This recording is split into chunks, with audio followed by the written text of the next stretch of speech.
Welcome to Brainish English Stories. For a few moments, Florence was too shocked to think. She only knew that she was safe.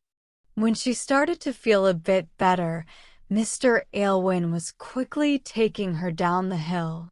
He did not stop until they were next to the carriage where Fred was already lying comfortably. Miss Harriton must not ride home. She is too wet, and it is dangerous, Mr. Aylwin said firmly. Take my horse with you, John, and I will walk with her across the fields. He did not give her time to say no. He led her away, and his serious face made Florence quiet and confused. After a while, he stopped and asked if he was walking too fast. I owe you my life, she said slowly. This is the second time you have saved me from a terrible death. How can I thank you? Shh, he replied, his lips shaking a little. Don't talk about it again. Just let me remember that I could help you. You must also let me thank you, said Florence, feeling a bit cold because of what he said.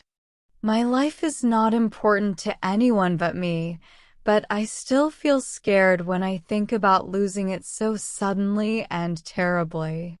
Mr. Aylwin walked a few steps without speaking. Then he leaned towards her and said softly, Poor little Florence. Is there still a dark cloud from the past that you cannot get rid of? I hoped that at Orwell Court, where everyone loves you, you would be happy again. She did not answer.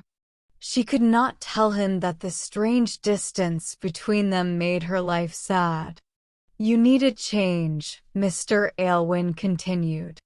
You should go to the seaside for a few weeks or longer. The boys will like it, and I will let you all do whatever you want. It will be a long holiday, and there will be no lessons until you want to start again. Mrs. Wilson will go too. I will let you all choose where to go. Pick the part of the coast you like, and I will find a house there. I am sure Walter and Fred will be very happy with your idea, Florence answered coldly. And Mrs. Wilson has not been well lately, so the change will be good for her too. But for me. She stopped for a moment because Mr. Aylwin was looking at her so closely that she could not help but feel nervous. Why did you stop? He asked. Because you're so kind. I don't want to do anything that goes against your plans. But I have been waiting for a chance like this to tell you that I will not be able to keep my job much longer. If you are saying this because I came home sooner than I said I would, Mr. Aylwin said loudly, please understand that I am only here for a few hours because I needed to sign some papers. If my staying at Orwell Court means you have to leave, answered Florence, a bit angrily, then I have another reason to leave. But my plans actually depend on my Aunt Margaret. I will live with her as soon as she comes back to England. Mr. Aylwin walked quietly for a bit, then suddenly asked, Who suggested this plan? Was it Mrs. Blunden? Florence wanted to avoid this question, but since he was waiting for an answer, she spoke truthfully. It was my idea. She is my closest family, so I think I should live with Aunt Margaret. She has happily agreed to this. He sighed. Maybe you made a good choice, yes, I think you are right. But I hoped you would be happy to stay with us. Florence did not reply, and they did not talk again until they could see the house.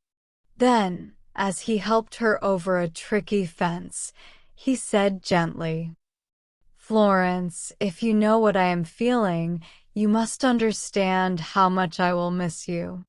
It hurts me so much to know that I cannot say, stay with me forever, be my dear companion for life. Shaking all over, she turned away from him and leaned on the fence, too upset to stand on her own.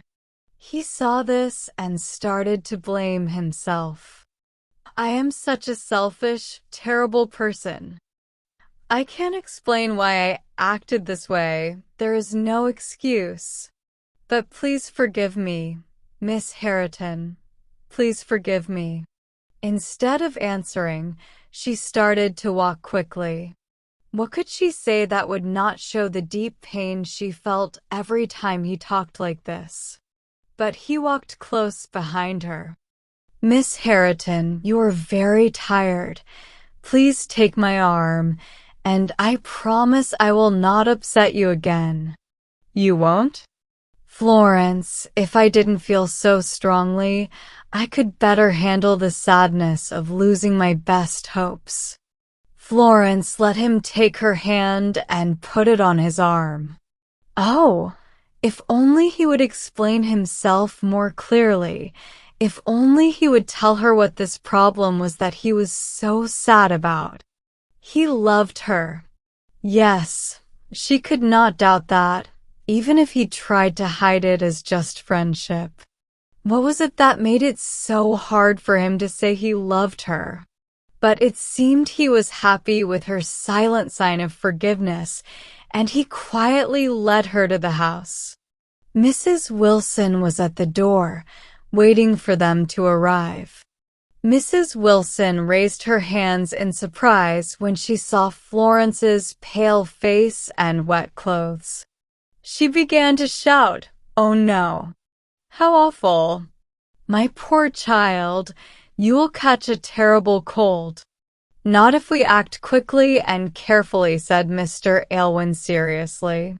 His kind housekeeper understood right away and worked so fast that the tired girl was soon out of her wet clothes and in a warm bed. Mrs. Wilson told her to have a long, comfortable sleep and not to worry about Fred, who was already feeling better.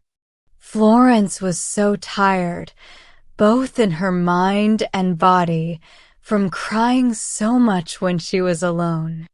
She tried to follow the advice and was starting to fall into a light sleep when her door opened softly. Thinking it was just Mrs. Wilson coming to check on her and not wanting to talk, Florence stayed very still with her eyes closed. Someone walked quietly to her bed and leaned over her. As the curtain was closed again, she heard Mrs. Wilson say in a quiet, soft voice, "I told you she must be sleeping." "I know," said another voice, louder and fuller. "But I just had to come and see her right away. Dear child, she looks just like her sweet, gentle mother." Florence quickly sat up in bed and pulled back the curtain. She had not been mistaken, and she was warmly hugged by her big-hearted, but sometimes angry Aunt Margaret.